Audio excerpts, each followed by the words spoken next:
All right, as sure as the sun rises from the east each and every day and sets in the west, this is the Morning Cafe right here, like clockwork, every day at 6 a.m.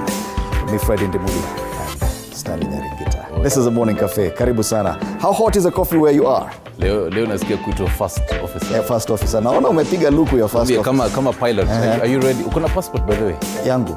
Nitaenda kutafuta. I have not seen it in a very long time. Because tupeleke watu in the airwaves. Do they need the passport? Oh yes. Yes, you need the passport for the airwaves as well. We're taking off right now. We're taking off.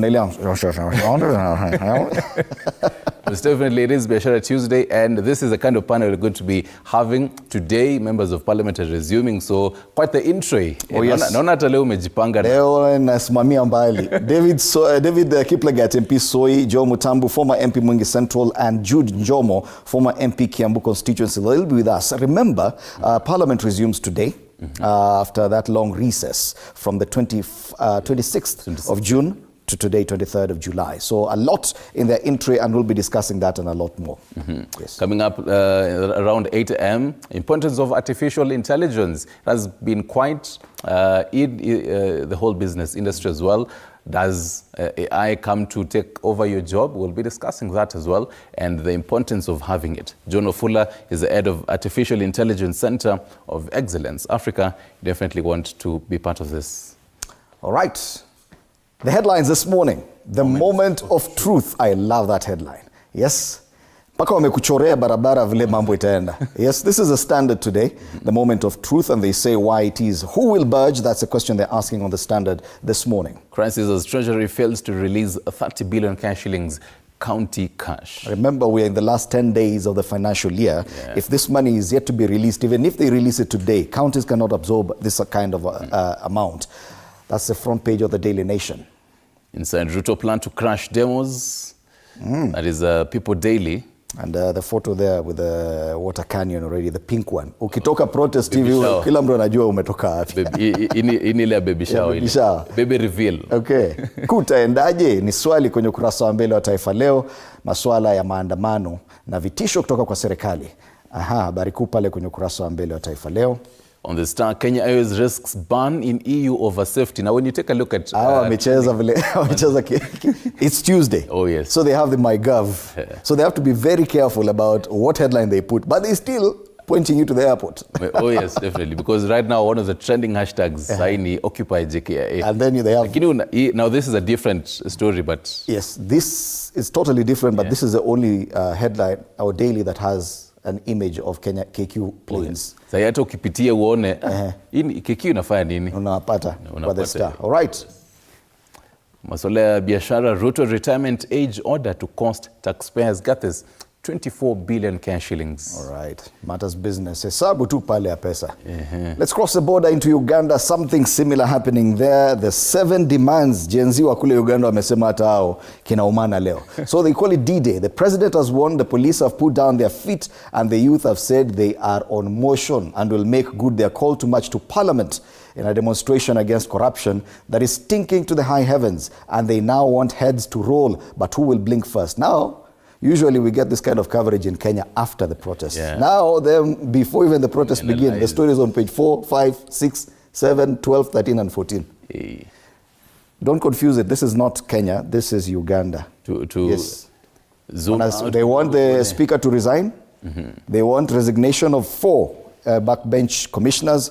Reducing the number of members of parliament. Members of parliament involved in any corruption scandal should resign. Auditing the lifestyle of all the members of parliament. Cutting salaries and allowances of all members of parliament, and allowing Ugandans to continuously exercise their democratic right to peacefully assemble without blockage. Yes. Kuna resign mingi hapo. Manze. So Uganda kutawaka moto leo. The big focus matters corruption really. New Vision goes with something totally different. Say Cop Cash, 2 lawyers summoned. Yes. Wameavoid your story ya maandamano sana. I can't see it anywhere on the front page. Well, a bench of Parliament, Roy Museveni returned loan scheme bill to Parliament. But you can see that those are 7 pages on the Daily Monitor talking about the protests. Yet on the New Vision, no mention at all. You'd expect even a mention of it. Yes, Kabaka back from Namibia. He had been denied a visa to stay longer in Namibia for medical reasons. Now he's back in Uganda. All right, cross over to Tanzania. Mambo yanachemka pia kule. Samia na siku 19 za kufumua, amewatimua mawaziri wawili. Rais Samia afumua baraza la mawaziri mara 2 ndani ya siku 19, sababu Makamba Nape kuwekwa kando za guswa. Mfahamu mrithi wa Makamba. Ni kama hiyo wave inaenda. Yes. Right, and a mention of what's happening in America. Barua ya Joe Biden itakavyobadilisha siasa za Marekani pia imepewa kipaumbele kwenye ukurasa wa mbele wa Mwananchi. Kule Tanzania, something interesting pale juu, something that is also happening in Kenya. Miili ya wanawake yaokotwa kwenye korongo nje ya nyumba Dodoma. Wow. Something quite similar to very disturbing what is happening even in Kware. Yes.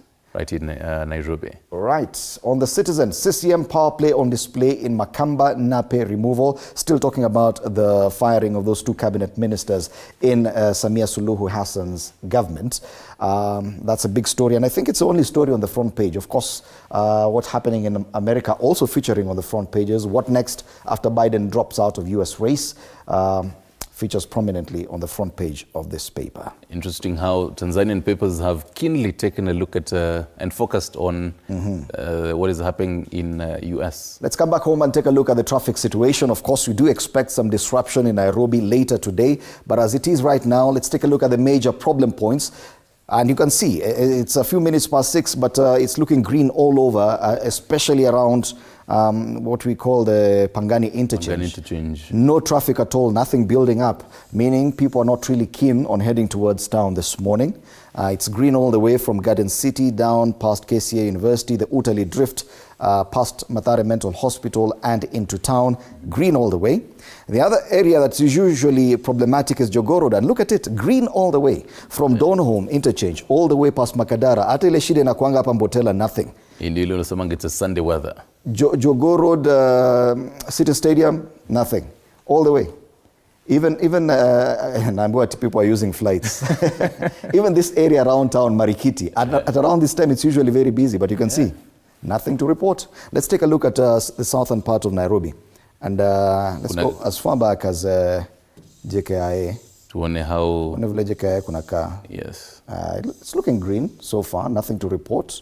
Because I mean, now I think it would also be prudent to tell people kind of, if you're going to be using this road, pali utakuwa unapata traffic mostly. Yes. If you're coming from Mombasa Road, from Kitengela, the river, all the way. Yes. But you tell us how is the situation if at all you're using Mombasa Road, because according to one of the dailies, there's a lot of disruption that we expect later in the day. But if at all that you experience any disruption, please share that with us. So far, so good. Getting into town, it's green all the way. Langata Road 2 and Ngong Road, nothing to report, as well as Wayaki Way into town. So far, so good. All the major tributaries into town are looking green this morning. Right. Tuangalie how things are going to be looking like when it comes to the weather updates. And okay, umeamua finye na yako na mimi finye na yangu. Finya. Right, Alon, ulikuwa unaangalia what is happening when it comes to the top trends. Na yeye ni kama imekuseti. Imeamua i-reload tena kabisa. All right. Imesema wacha i-reload, but then even as we also take a look at the weather updates, before all that, kiendelea ku-reload, you had mentioned what is going to be there when it comes to the diary ya bunge. So I do have the National Assembly order paper, as well as even for your Senate. First off, your National Assembly, the MPs will be resuming the House sittings today. So keen to note, they will not be considering the controversial Finance Bill 2024 today. However, the Speaker of National Assembly, Moses Wetangula, will be notifying the House of the President's decision through a communication. Also in the in-tray today, they will be, now apart from today moving forward, they're expected to be vetting President Ruto's CS's nominees, as well as the approval of the selection panel for the recruitment of commissioners for IEBC. That is the National Assembly. In the Senate today afternoon, the session, they'll be discussing State of the Nation, what is happening. Also, the Majority Leader, Aaron Cheriot, will be bringing on board the whole debate for the second reading, that is the Houses of Parliament, which is the Bicameral Relations Bill. Also today, we do expect the young people to be getting into the anti-government protests. The whole agenda is Occupy JKIA. We also do expect different kind of counties as well to be joining into this anti-government protests. We'll be giving you those live pictures in different places, just monitoring how things will be looking like. That is in Kenya. In Uganda as well, they will be marching, and for them it is a march against corruption to Parliament specifically. And one of the main rallying calls, as we were saying earlier, is for the Speaker of Parliament, Anita Among, to resign. Well, among other things. So interesting for them, they have organizers and leaders who are saying we are still going despite all this, despite the president and the police saying we should not go. Okay. Something else that we do expect today. So there is a civil society group called Kenya Bora Tuitakayo Citizens Union. They'll be briefing the media today. The main agenda is quite interesting. They say they're moving to seek a referendum under Article 1 to terminate the term of President William Ruto as well as Deputy President Rigathi Gachagua. According to them, the two have violated Constitution 31 times since 2022 September.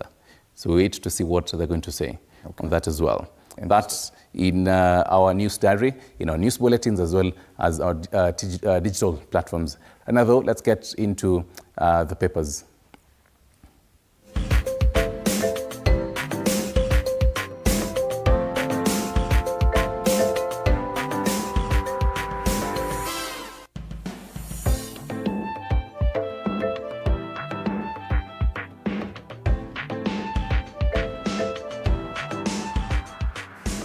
Moment of truth is a big headline on the front page of the Standard this morning. It is, I think, the strongest, if you ask me, the strongest headline this morning. They ask who will budge. President William Ruto has said he has had enough of the protests, but the youth are relentless. He will have to listen to what they have to say. Today, Nairobi is expected to be hard hit by the demonstrations, with the youth planning to barricade major roads and occupy JKIA. The heat is already being felt in the NGO world, with government cracking down on perceived funders of the dissent, and this has been extensively covered on pages 6, 8 and 9 of the Standard. And they've done a breakdown of some of the hotspots where protests are expected in Nairobi: Mlolongo on the Nairobi Expressway, Parliament Buildings, Nyayo Stadium, Uhuru Park, JKI entrances and terminals, City Cabanas, Outer Ring Road and North Airport Road. They also say that 15 counties are set to experience turbulence from the political protest today.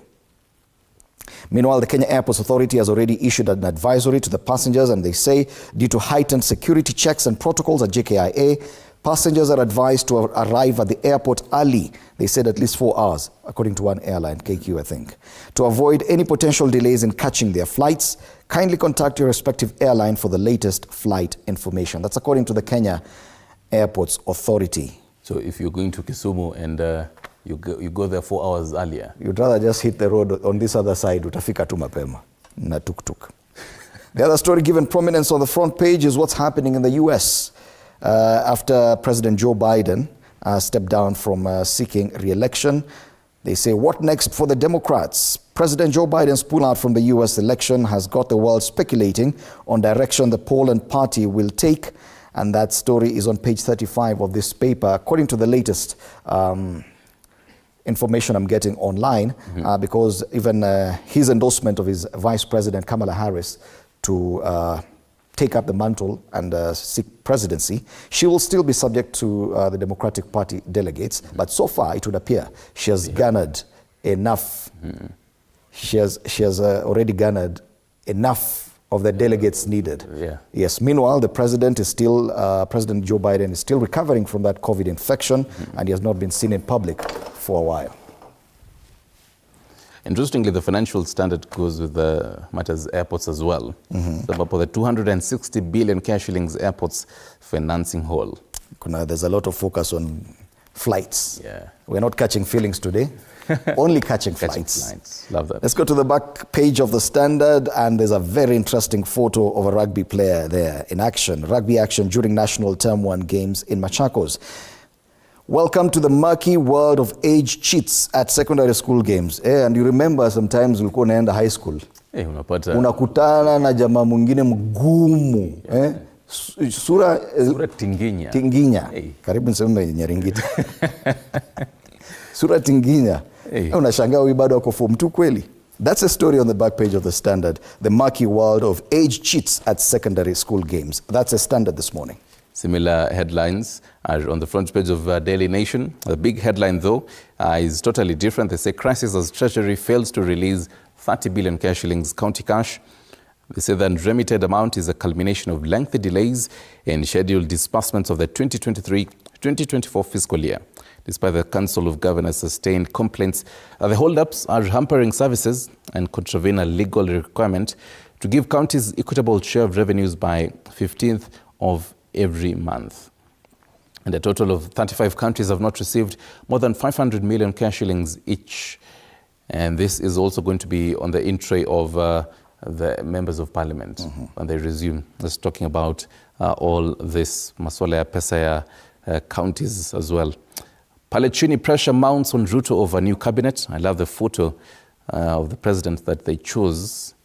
Six out of the 11 nominees announced by the president last week are old faces from the dismissed cabinet, saying he's facing a tough balancing act in coming up with a new cabinet amid pressure from the youth, the church and civil society pushing for new faces. He's walking a tightrope in trying to navigate between sweeping reforms pushed by the youth and appeasing his support base with eyes on his re-election bid. Last week on Friday, he said that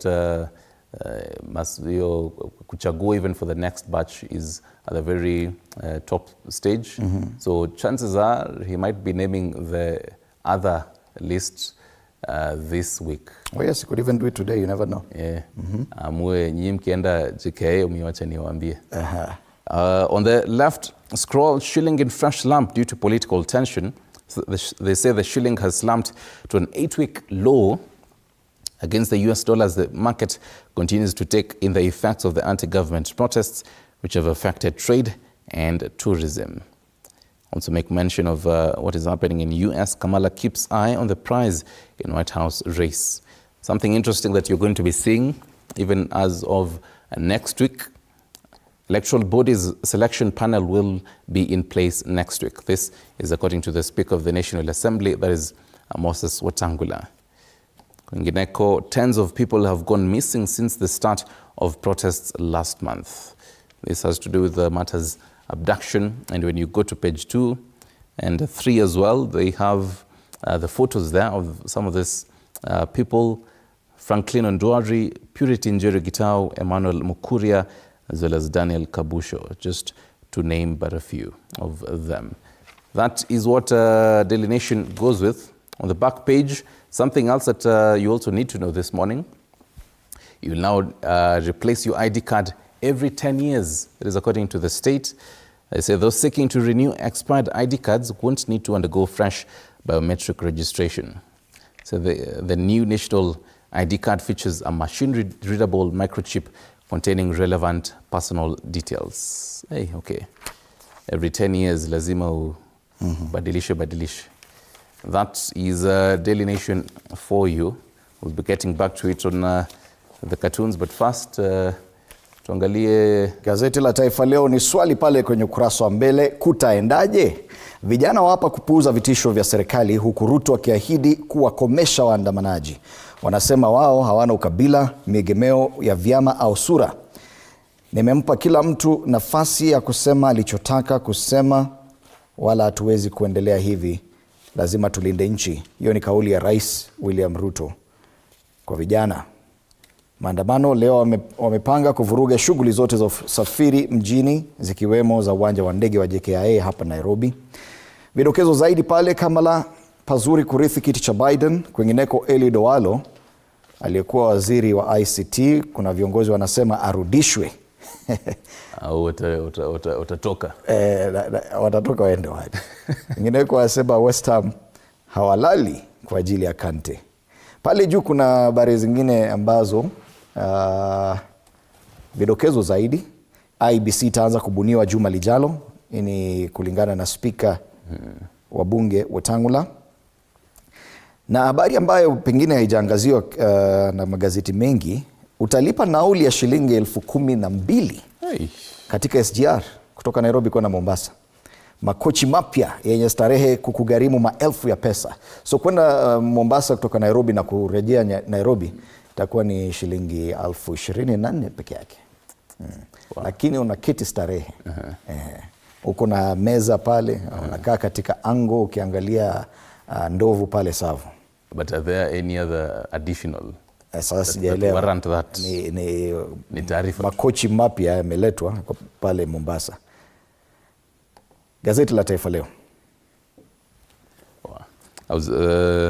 The Standard also has a similar headline on page 7. You can also read on that. Oh, yes. So the SGR trip in luxury coach to cost 24,000 Kenyan shillings. Tuangazie gazeti la People Daily. Inside Ruto plan to crash demos, the president resorts to new tactics to confront young people, emboldened by court order barring police from using bullets. They have a quote there: as a government, we will deal firmly with those causing violence in the country. This goes with what he mentioned over the weekend on Sunday. Wait to see how that will be materializing today. Na hiyo photo ya the pink water. Pale juu Wetangula, all cabinet nominees will be vetted. The acid test for parliament as it interviews recycled former CSs amidst protests by Gen Z against the return. And final headline, Democrats figure next move with Kamala Harris. Is on page 19. That is People Daily for you. Now the Star goes with this headline: Kenya Airways risks ban in EU over safety. They've steered clear of any talk about the protest, but they're still drawing attention to the airport and matters aviation. So they say no spare parts, huge cost of improvement, a hindrance, but nothing compared to lost business. They have an image there, a picture of a KQ aircraft parked at the airport.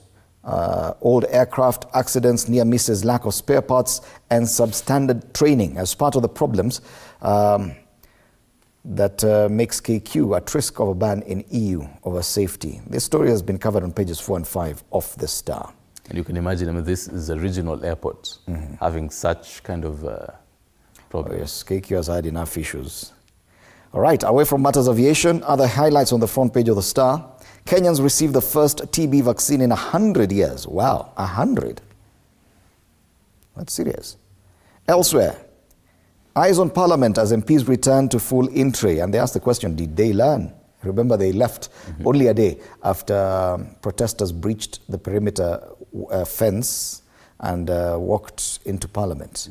So they are returning fresh from that. They actually went adjourned a day after that incident. Today they're coming back. So I'm curious, did they seek mental help? They had enough time to do so. But the question is, did they learn? Because, I mean, again, there's a whole angle of the kind of PTSD that you have, what you witnessed on that day, and then coming back to the same environment. Oh, yes, and protests are still there. Yeah, the kind of trauma that you experienced. Yeah. Final highlight, village where violent thugs come to maim and not steal. That's on page 7 of the Star. Uko Kisumu. Yes. All right. Let's get down to the cartoons now. Did we get take a look at the Business Daily? No. Okay. Do you have it? Ruto retirement age order to cost taxpayers 24 billion cash shillings is the main headline. The Safe Finance Ministry seeks MPs not to raise pensions bill. Additional funds earmarked for retiring public officers. And kuna figures pale sioni, you have the physical paper unazanisaidia on matters distribution of staff by service sector in terms of age. For state corporations and SAGAs, MDAs, public universities, constitutional commissions and independent offices, as well as statutory commissions and authorities as well, for different ages, 56 to 60 and above 60. They say taxpayers will spend an additional 23.78 billion to pay off public servants who are retiring after attaining the age of 60, in line with the presidential directive aimed at curtailing growth in the wage bill. This is quite interesting. Pale chini, Kenyans stash extra 3 billion cash shillings in Switzerland tax haven. So the Kenyan citizens and firms increased their assets held in Switzerland by 3 billion in 2022 when they withdrew a substantial part of their portfolios in other tax havens. Kisema hauna pesa, Wewe umesema. watu wanaficha pesa kwingine huko nje. On the right, on the ticker, Treasury fails to disperse 30 billion cash shillings in counties cash, and this is what makes big news on Daily Nation. Kwingineko, Stanchot earns 1.3 billion from green projects financing. That in a nutshell is the Business Daily, and that is our cue to take a look at the cartoons this morning. We start off with a cartoon on the Standard, page 14. And they drew a parallel between what's happening in the US and what's happening in neighboring Uganda. And on one frame, we have President Biden's 2024 run towards a second term. And he says, I give up. But when it comes to Uganda, Museveni's life run, no term limits. And he says, till death do us part. Yes. Just how different things are. In the US, a sitting president can actually say, okay, fine, I think I've had enough. Okay, nimewasikia. I'm not going to seek re-election. Yet, he actually qualifies for a second term. In Uganda, mambo ni tofauti. Right. Can that even happen in Kenya? Well, you never know. There's always a first time. Yeah. The cartoon on the Daily Nation has to do with the discussion about restricted areas. And this one, they're focusing on Parliament. Mm-hmm. It's a restricted area. Remember, Parliament was breached on the 25th of June. A day later, they came back for a special sitting and later adjourned. They are resuming sittings today, this afternoon. So yes, a lot of attention will be on the House. Yeah. So on one hand, we have Gen Zs with their phones and hashtags. Mm-hmm. They're calling it a restricted area when Parliament is reopening. And quite a lot of security around the place. Yeah. Yes, so it's restricted. It's really restricted because of some askari wote wako pale.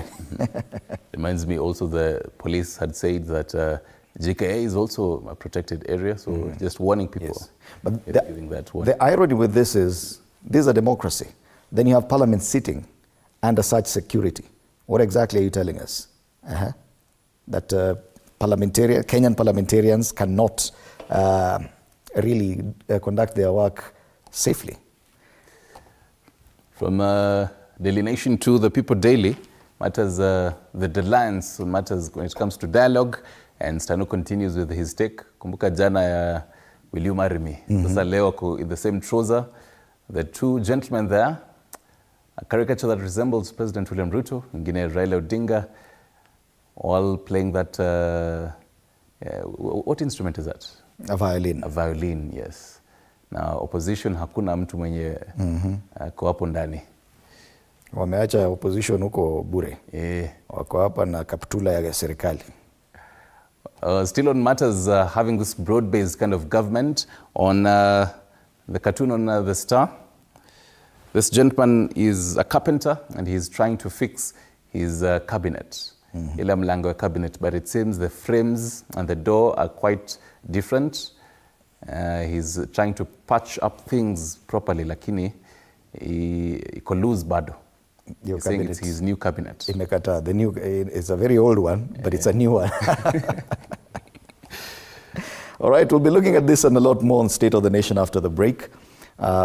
Today, David Kiplagat, MP Soy, John Mutambo, MP, former MP Mwingi Central, and Jude Njoma, former MP Kiambu Town, will be in studio to help us look at what's happening today and the headlines, especially as Parliament returns from that recess. Do stand by for that conversation, of which you can be part of course, through our social media pages on X at TV47 News and on Facebook, TV47 Kenya. And Nyirungita_ later on at around 8 a.m. How important is the artificial intelligence for you? How useful is it for you? We'll be discussing that with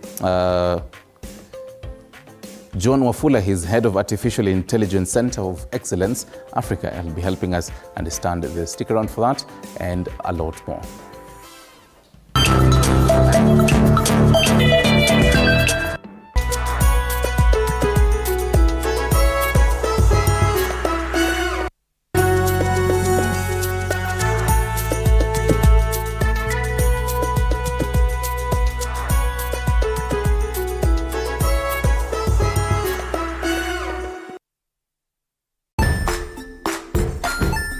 Hey there, friends. Welcome to Kids on the Block, where fun and imagination come alive. We dive into magical world filled with exciting adventures and awesome friends. What position were you in? I was number 2. What position were you? Number 1. He decided to cross the bridge by his house and look for food on the other side. We're going to do half cup of chocolate chips, and the other one, we're going to do half cup of the blueberries. So, grab your imagination hats and get ready to explore with us. Join us every Saturday at 9 a.m. for new friends, amazing stories, and tons of laughter.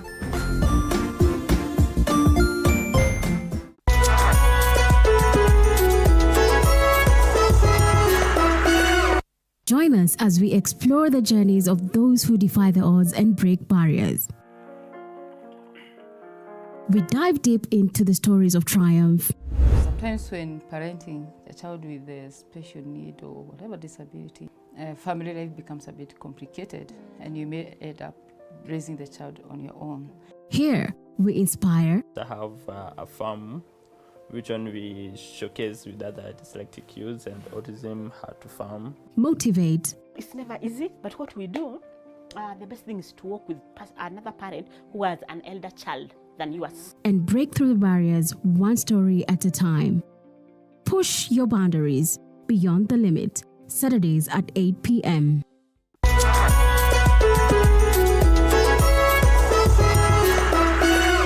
The Grind, where business meets brilliance. It's not just about the ideas. I was working as a shampoo boy. I used to wash clients' hair on the sink. It's about making them happen. From big wins. In primary school, when we would be asked what people want to be, I was categorical that I want to be a nurse. To hard lessons. The consoles change, the gaming equipment keep changing. We cover it all. Tune in to The Grind, where every episode is packed with insights. The person who is serving customers, always be a customer-centric. Strategies. When you pay attention to detail, you get luxury items. And stories to fuel your ambition. Don't just dream it, grind it. Mondays at 7:30 p.m.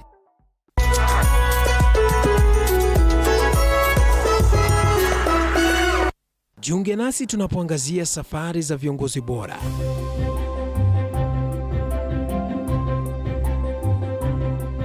Kutoka kwa ushindi mkubwa hadi masomo magumu. Wakati wetu kwamba wasichana si wa kusoma, ni wa kuolewa, ng'ombe ipatikane, wazazi wakuwa watajiri. Tunashughulikia yote. I wish I were a better investor. My parents taught me how to look for things for myself. Tazama Mfahamu Kiongozi, ambapo kila kipindi kimejaa maarifa, mikakati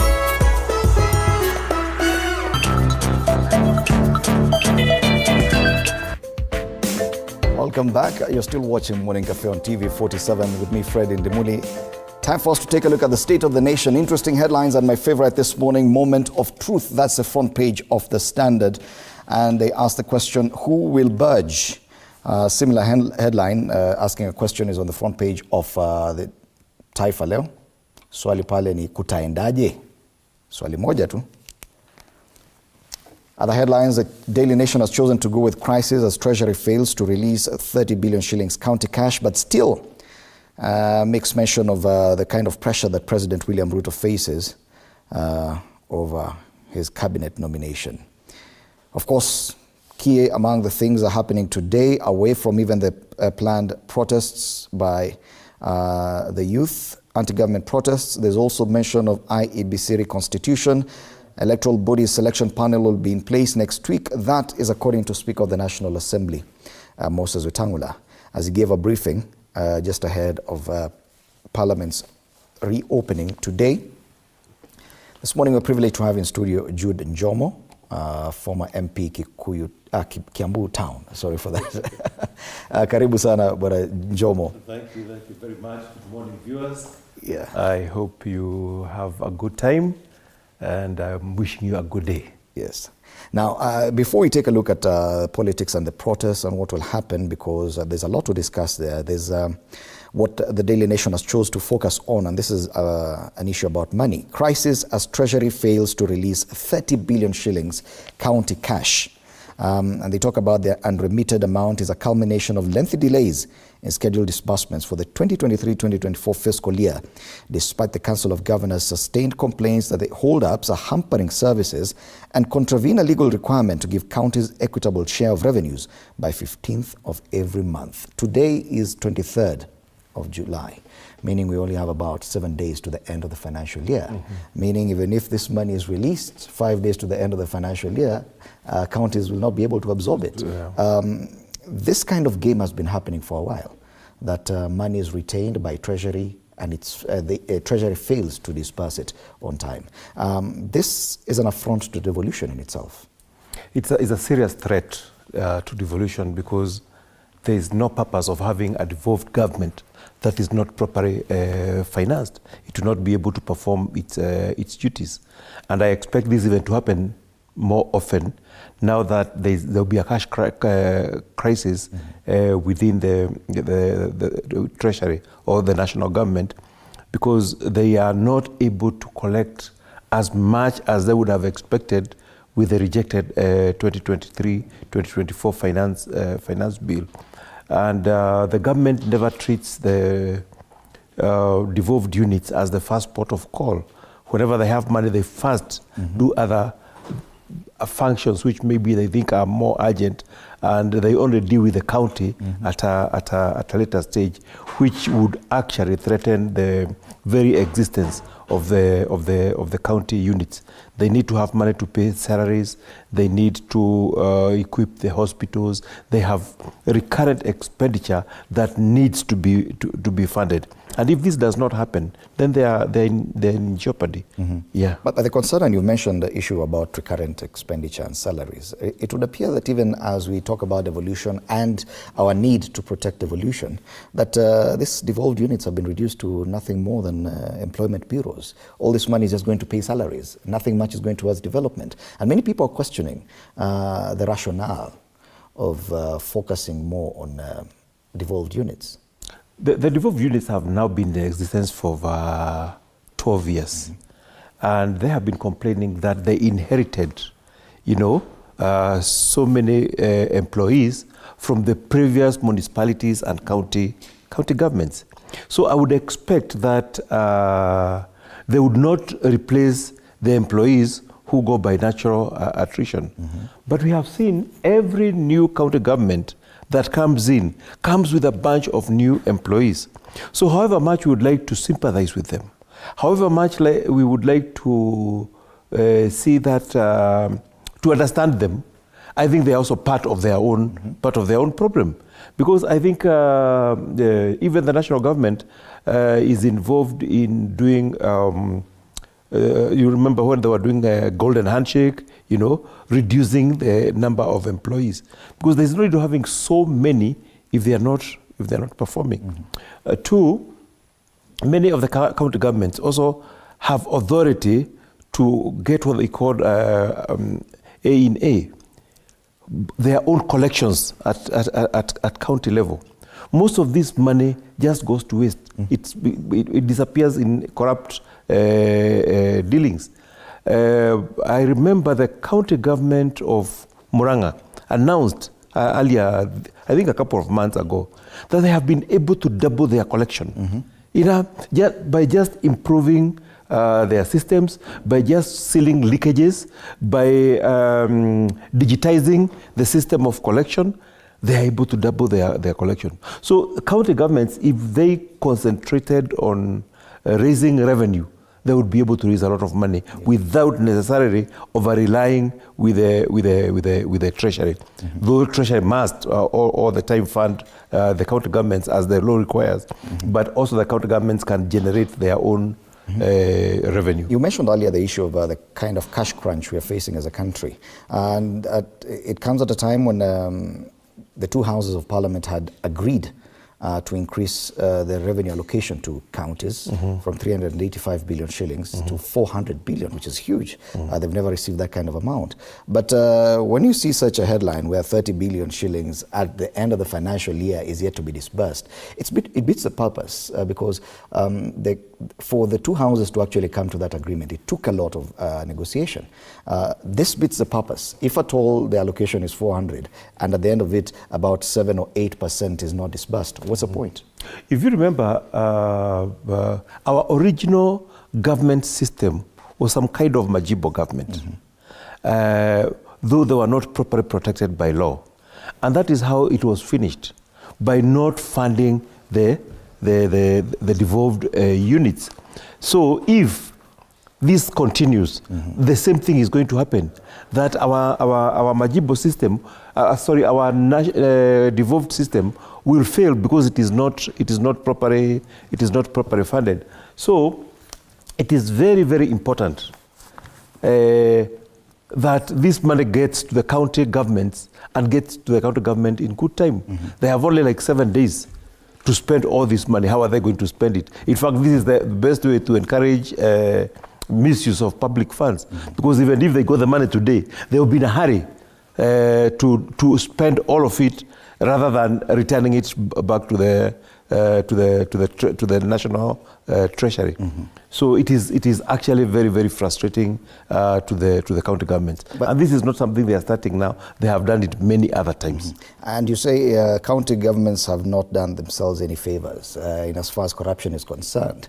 We've had a number of governors or former governors being prosecuted for corruption. Amounts ranging in the billions of shillings. When we see such amounts, there will be very little pity or sympathy for county governments. You are right.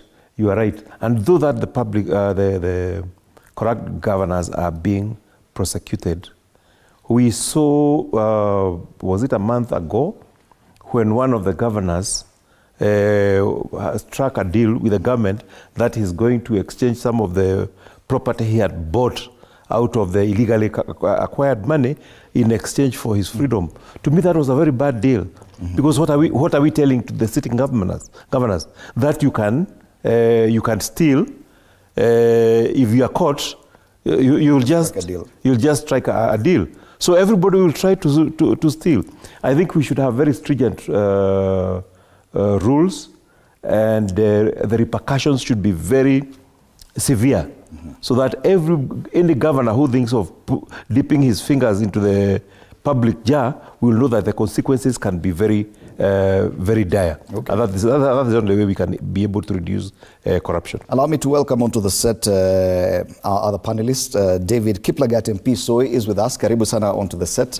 Also, Bwana Joe Mutambu, former MP Mwingi Central. Karibu sana, so that we can continue this conversation. He's finally local. It's good to have you gentlemen in studio with us today. Karibu sana. We are here with Bwana Jude Njomo, a former MP Kikuyu Town. We're just trying to discuss the front page of the Daily Nation. Issues to do with devolution. There's a lot to talk about in as far as what's happening with the national government and here in Nairobi with the protests and the cabinet. But we could miss this. Crisis as Treasury fails to release 30 billion shillings county cash. And we're saying today is the 23rd of July. The financial year comes to an end in about 7 days' time. Bwana Joe Mutambu, you've been in this panel before. We rarely discuss devolution, but this is a huge problem. This is an affront to devolution. I have been to this forum and I have been to this issue. I was with my good friend Jude Jomo in Parliament, and I can quote 2014, not yesterday, when I introduced the bill to reduce the counties.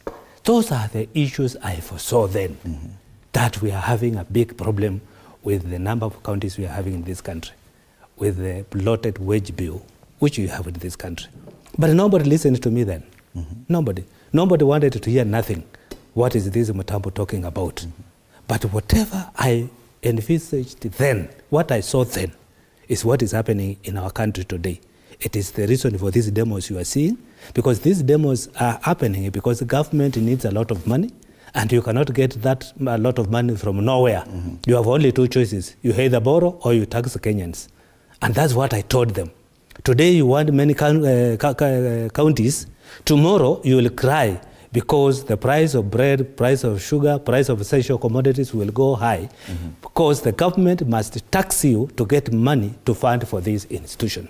Now at the scenario, at the situation we are in today, it is not a surprise that the government cannot afford to pay counties. Because I asked you a question here. I was in Kampala, and I posed that question to you. Do we really have a budget in Kenya? Because the budget which we have was to go in line with the finance bill. Okay? Now there's no finance bill. How are we going to achieve this budget? And I saw yesterday or the day before, I saw Mudavadi coming to Parliament with a supplementary budget. The question is it a supplementary budget or is it a real budget? Because whatever budget which was ready to Kenyans cannot be implemented because of there is no Finance Act. Okay? Because the figures which were in that budget are totally different from the figures of last year. All right? And to achieve it is a tall order. So I don't see government getting this money near soon to give the counties, and this problem will persist. Okay. We have a sitting member of Parliament, the National Assembly, David Kiplagat, MP for Soi constituency. Karibu sana, this is your first time on this panel. Okay. It is a pleasure to host you here. Yeah, thank you. Now, this is a budget issue, and from the conversations is that we agree as Kenyans we don't have this kind of money. We've talked before about our budget being too ambitious. We just come from a point where the Senate and the National Assembly have agreed to actually increase the revenue share to counties from 385 billion to 400 billion. Yet Treasury does not even have the kind of money to give them, meaning that for the next 7 days, if this money is not given, it will be a lie. Even the 385 billion shillings will be a lie. Are we lying to ourselves in our budget making process, which the National Assembly is and should be at the very forefront in looking at these figures? Okay, thank you. As you know very well, in budgeting, government has to collect money for it to be able to remit as per what has been passed in the budget. And you remember towards the end of the financial year is where most activities happen. And in those activities that happen to collect revenue, there were quite a number of disturbances. So you'll recall that per day, Treasury collects around 6 billion. So if you have skirmishes all over Nairobi, which is the main city, it affects the collection that the Treasury have to collect for it to remit. So what you are seeing as the 30 billion, and it's not only the counties that were affected. All state agencies were affected, even CDF were affected. So nobody got the full amount they were supposed to get because of the kind of instability that was there. So I believe if we are able to cool down, then the fast collections, because as per the PFM Act, it is important that anything you collect, all those pending bills and things like that becomes the first charge. So I believe as soon as Treasury is able to collect the money, they'll be able to remit. On the issue of the pressure, of course, there's a lot of pressure. You remember, I think Kenyans are missing the boat. You remember the kind of situation we are in. We are paying around 1.1 trillion in terms of the debt. That one has to be paid. We have TSC that is coupling all 350 billion. You have the public service that is taking all 560 and 60 billion. Then you have counties that is taking another 400 billion. If you sum that and you look at the revenue that we were able to collect last year, that is 2023-2024, which is around 2.47 billion, it sums at that point. At that point, you have no money. So what happens is that... shouldn't we be very genuine with ourselves? So may I finish? So what happens is for any other activity, you pay the debt and you borrow. So it becomes... paying and you borrow. The only thing that, especially the financial year 2024-2025 that we wanted to balance is that gradually we reduce what we are borrowing from maybe when we came in, which was 1.1 trillion, to what we were expecting this at the financial year. At the finance bill being accepted, we could have reduced to around 593 billion. Because substantially, if we are to develop this country, we need to agree that we need to go to the Kibaki era where the budget was balanced. Yes. What you collect and what you spend is able to balance. And the president and the Kenya Kwanza had put that in 3 years' time they were able to do that. But now that's a question, because it would appear that we continue year on year having a conversation about the budget that is utopian. We do not think about how much we earn. You said correctly, we collect about 2.4 or 2 point something trillion, but we're always talking about budgets exceeding 3.8, 3.9 towards 4 trillion. How sustainable is that? So those are now borrowing. What you do for that to reach there, most of them are just for borrowing. What we need to do is that we need to sit down as Kenyans. We need to accept that we have a country to run. We need to accept that we need a balanced budget. I think when we engage in that discussion, we reduce as much as possible the wastages that are there. Having reduced the wastage, then we might get our budget to around 3.5 maybe trillion. From there we say, how do we fund that budget? Because this idea of relying on loans to fund our own budget, and if things go the way they are, it might reach a point whereby we even borrow to spend on the recurrent expenditure, which is very dangerous.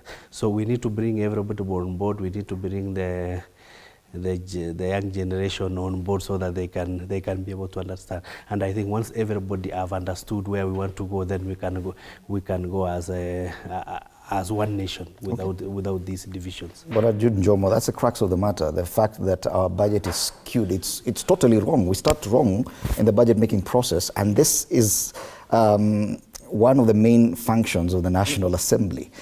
Even the kind of crisis we are in right now, even the kind of agitation, the murmurs and the protests, they are all a direct result of the budget-making process, don't you think? I think we have said it before in this panel that I think the whole structure is wrong, completely wrong. And we give an example. We said this year we are doing a budget of almost 4 trillion. If you put Tanzania, Uganda, and Burundi together, the 3 countries do not even get to that amount of budget for one single year. Yet their population is about 4 times. The population of those countries is about 4 times the population of Kenya. So where are we going wrong? Why are we being too overambitious? Yes, we may be ahead of them in terms of development, but we have to break our backs so that we remain at that position. And this is why we say, you scratch where you can reach. Why do we want to do all things at the same time? Why don't we reduce our ambition so that we can enjoy building our country? We are not enjoying when our youth are on the streets every day. We are not happy when people are being tear gassed. We are not happy when we are losing our young ones because they are fighting, they are saying life is too difficult. So why don't we tame our ambition so that we only bite what we can be able to chew? I think we are being too overambitious, and that is why we are demanding so much money. Like what Mheshimiwa Mutabu have said, did we overdevolve? Those are some of the questions that we should ask ourselves. Are the county governments also too overambitious? Are we having the governors who are trying to behave like they are small presidents, in every county? The kind of expenditure, the kind of activities they're having, some of them are very extravagant in the way they do it. From the chase cars, from the meetings that they hold. That if the governor is holding a meeting, there are like about 20 people who will go ahead of him to prepare the meeting. Are these all necessary expenditures, or can we tone them down so that most of the money goes to actual development and to serve the people who have elected that particular governor? There are so many things, there are so many dynamics that need to change so that our budget is a reality. Our budget is something that we can be able to afford. our budget is not over-exaggerated. Bwana Mutambo, are we having the right conversations as a country?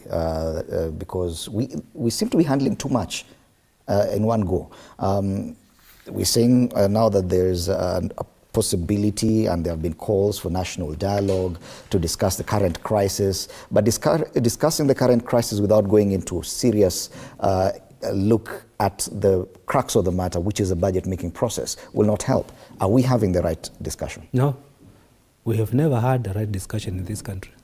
What we normally do is to have political discussions and how people or clique or group or some certain people will benefit out of whatever situation we are having. Either we are having a budget crisis, how will I come in and suit myself politically so that I get something for myself, but not for the nation. Mm-hmm. I doubt whether we have leaders who really mind. I have been in Parliament for 5 years, and I was with Judy. The only sensible bill I had in that Parliament is what Judy brought, and I'm not saying that because it's here. When people were being overtaxed by the banks, right? So nobody else, you bring anything else. I tried to bring a bill to get Kenyans out of what we are having today, but nobody could hear me because I was no one, right? So the conversation we have in this country is how and when can the political class can benefit from whatever situation Kenyans are going, whether call it COVID, call it a malaria outbreak, call it whatever name we want to give it. The discussion will be ring-fenced around the benefits of individuals, but not the country. And that is where we go wrong. And when somebody says it like this, you will hear tomorrow Mutambo is attacking leaders, Mutambo is calling names. But once we say it as it is and we open up and we say, this is the situation we are facing as a country, we will solve our problems. Okay. But we cannot, because those who can have that conversation and dare to speak directly, they are not invited to the table. Mm-hmm. They will invite those who and who. And those whose, whatever they discuss, is nothing to the country as opposed to what they would want to discuss about themselves. And a good scenario is this. When the Gen Zs woke up, and they said enough is enough, and we are going to get this government out of power. What happened? The Oos sat down and said, you know what, I am so and so, I am so and so. If we are not careful, these guys are going to remove us from our space. So we have to sit down and agree. Everybody was running to that table. The people who Kenyans hoped that they will be the ones defending them or defending the position of the current situation, they were on the opposite side. Today, the opposition, the opposition is so loud talking about how to have a dialogue, but what is that dialogue? Mm-hmm. At the end of that dialogue, it is Honorable Ban getting a position in the cabinet. It is, I don't know who from ODM getting a cabinet position. It is not about the issues which people are addressing. Mm-hmm. I would be very happy if I'm invited to that table. I will not want a seat, but I will discuss what are the problems and what can we do. But because we have those vision, nobody will invite you. Mm-hmm. They will call themselves. And this chaos will never end. That is the problem we're having. So the discussion, according to your question, we are not having the right discussion. Bwana Kiplagat, briefly before we go on a break, sitting from inside Parliament, do you see what these gentlemen are seeing, that we are not having the proper conversation as a country? I think the conversation we should have is to be bringing everybody on board. You get the kind of problems that we are currently facing on the issues of Gen Zs. But if you look at critically where we are sitting, we need to go deeper onto this uprising of the young people. And what is coming out clearly is that there seem to be some forces behind the whole thing, because it seems to be something that is mutating. And if you look at... We'll come to that conversation. It's not even about the protest. I'm asking about the budget-making issue, the fiscal crisis that we have as a country. Why can't we focus on that as a nation? Because that appears to be the genesis of all this hullabaloo we are seeing. Are we, even when we call for dialogue, are we targeting to discuss the right problem, which is a fiscal crisis? Of course, part of the dialogue is to look at the physical space that we have, how we can expand it by now looking at a new finance bill. If you look at what will be tabled maybe today in the National Assembly is the revised budget. We can call it supplementary because the other one had been passed the main budget.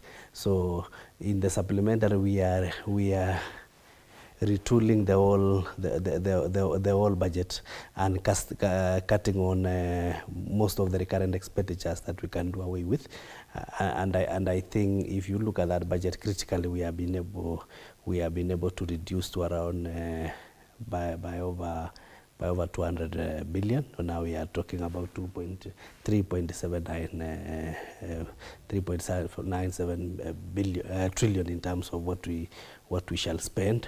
Of course, unfortunately, what will have to go up is the issue of the borrowing.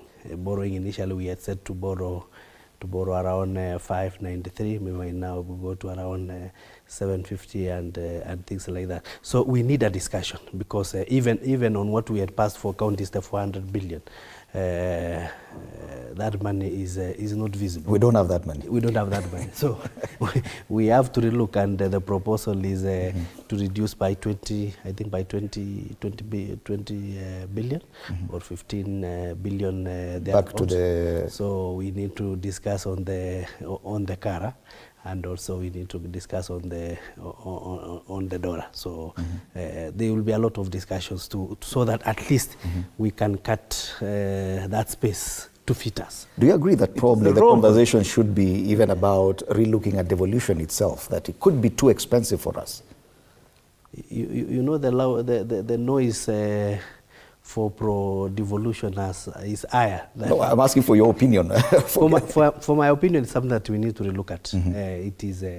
It is unattainable, it is expensive, and I think we are spending so much money as a country to actually administer, do administrative things that could have been done elsewhere. So it is something that we need to look if we are able to reduce to maybe the initial proposal of 14 counties, the better for all of us. If you are able to do away with the entire devolution, the better. So, or you feel you can actually do away with it completely? Of course, if you look at what is happening in the counties, we spend so much on administration and the power of counties at the expense of development. Okay. Yeah. You wanted to say something? No, I just wanted to say, like we had said before, the software problem here.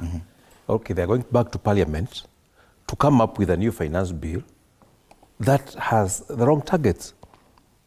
I mean, we are looking for so ambitious activities rather than doing some of the very basic things. Why are we as a country, which has plenty of water flowing into the Indian Ocean, still importing food? Why are we not self-sufficient in food? Let's not look for rocket science. Let us give ourselves food. Let us provide for our farmers with fertilizers, which is proper fertilizer, not the fake ones that was going around. Let us have financial institutions that are able to finance farmers to do irrigation and modernize their way of doing farming. Let us encourage our youth to go to agriculture, so by making agriculture profitable. But you see that when this kind of budget is being done, you will always find that we have allocated so much money to import sugar. Because we know so-and-so is going to get that tender and is going to make money. So-and-so is going to import rice. So-and-so is going to import wheat. Rather than focusing on a system that will ensure that we are self-sufficient in our food. That is one of the things that our budget does. Our finance bill is not looking at, and it needs to focus on that. Okay. If we become self-sufficient with our food, the other things we are going to fall in place. Okay. Time for us to take a break. When we come back, we'll focus on the National Assembly that returns from recess. Remember, they adjourned only a day after protesters breached the perimeter wall of Parliament, and this will be the very first time that they're back after that incident. That after the break. You're watching Morning Cafe.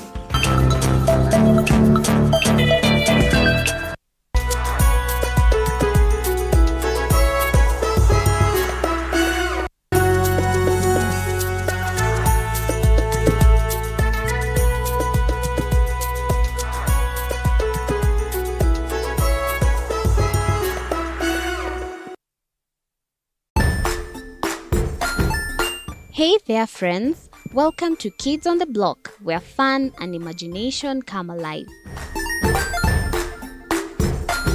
We dive into magical world filled with exciting adventures and awesome friends. What position were you in? I was number 2. What position were you? Number 1. He decided to cross the bridge by his house and look for food on the other side. We're going to do half cup of chocolate chips, and the other one, we're going to do half cup of the blueberries. So, grab your imagination hats and get ready to explore with us. Join us every Saturday at 9 a.m. for new friends, amazing stories, and tons of laughter.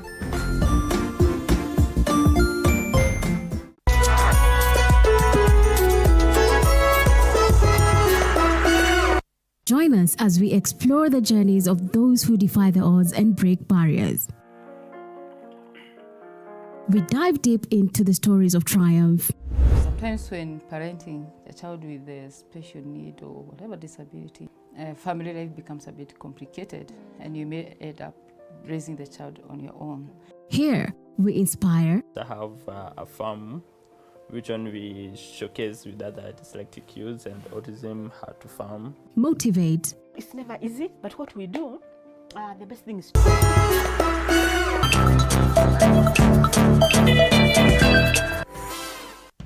Welcome back. You're still watching Morning Cafe on TV47 with me, Fred Indimuli.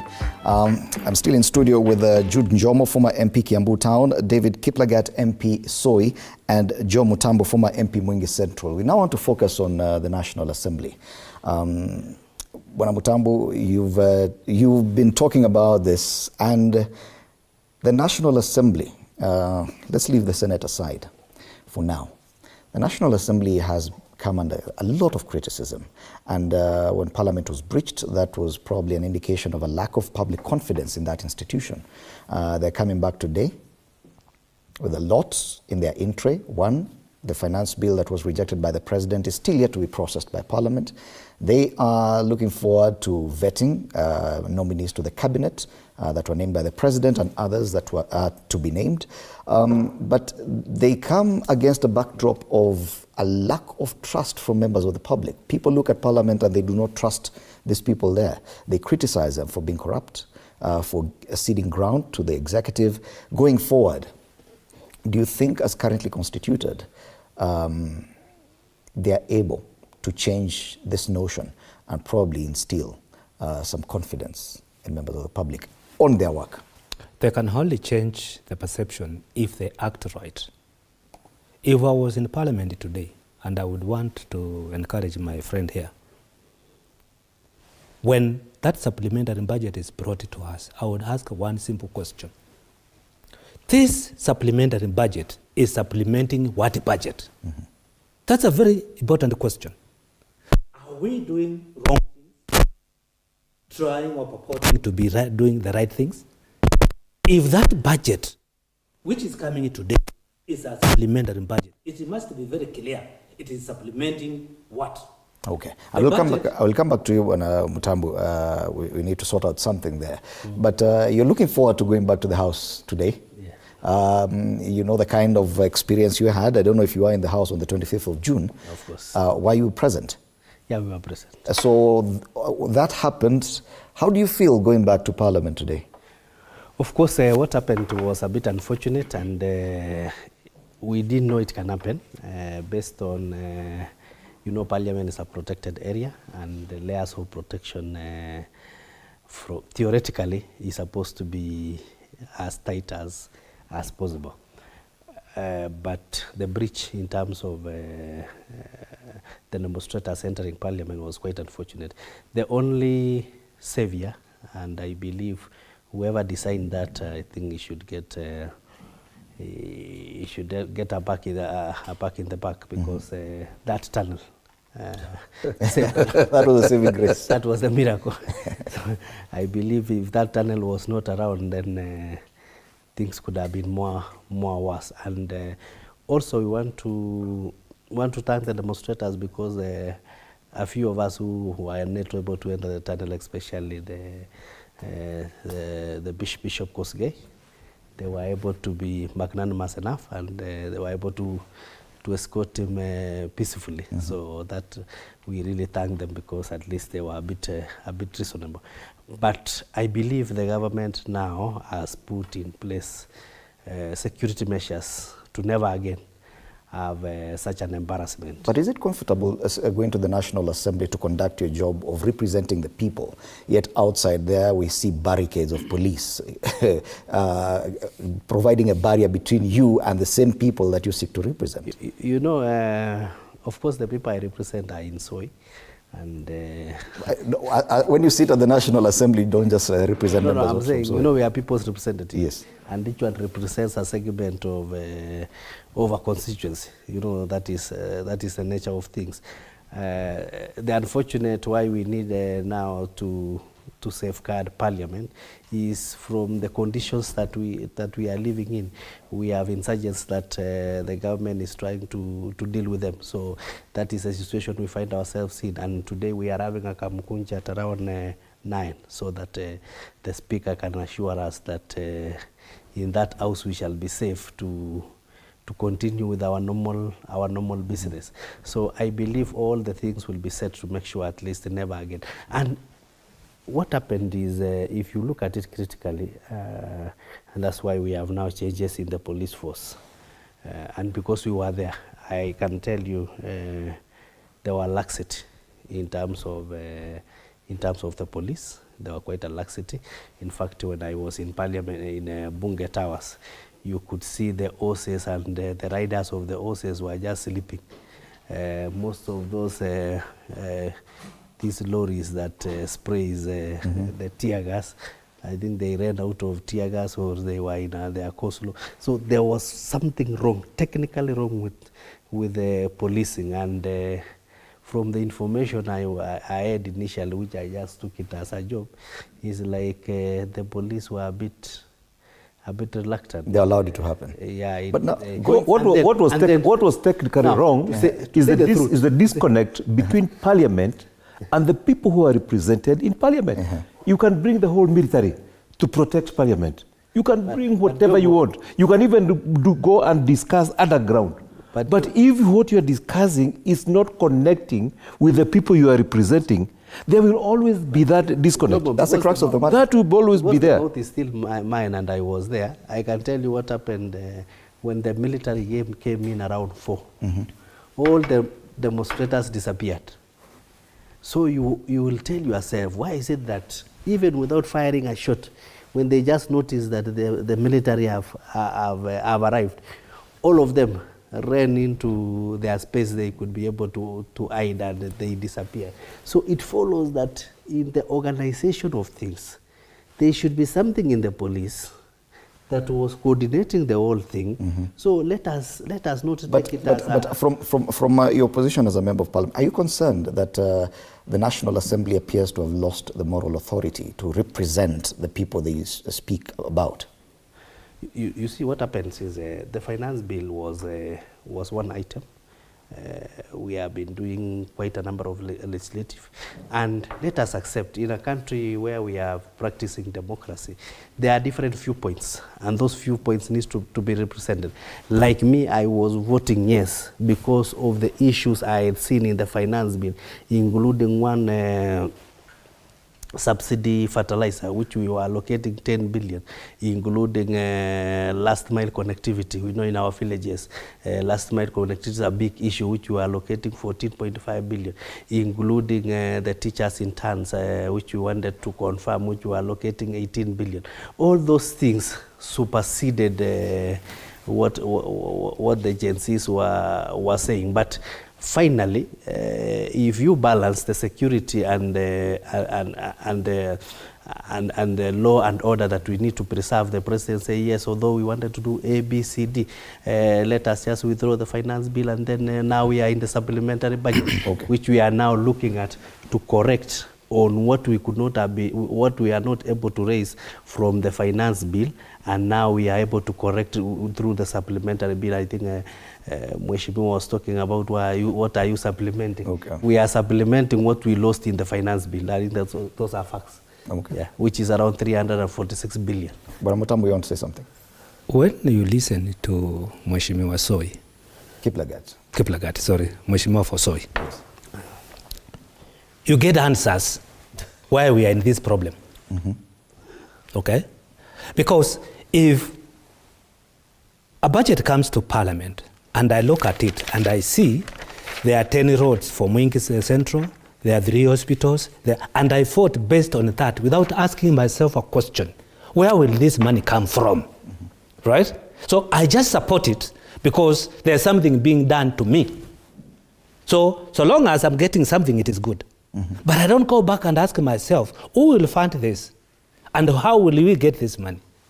Then I go further and say, this money I'll have to put some VAT on the commodities which my mother uses. So who is paying? It is my mother. It is me. It is my uncle. It is my brother. It is my neighbor. Okay? It is my countrymen. Can my countrymen afford? I have to take another question. This. Because if you take, sorry to use you as an example, if you take your girlfriend out and maybe you are carrying 1,000 shillings and she orders, I don't know what, she also need to ask herself, okay, I'm ordering this. Can my boyfriend afford? Okay? So if members of parliament do not ask themselves those questions, then they debate based on the interest they are getting for themselves.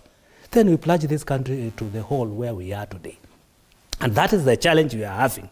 Having people, or for that matter, members of parliament, who don't think about the people they represent, but they think what they are taking to them because they want to be re-elected tomorrow. If we get that thing out of our mind, and I sit in that parliament, it is super minds, all right, with wisdom, not knowledge, with wisdom.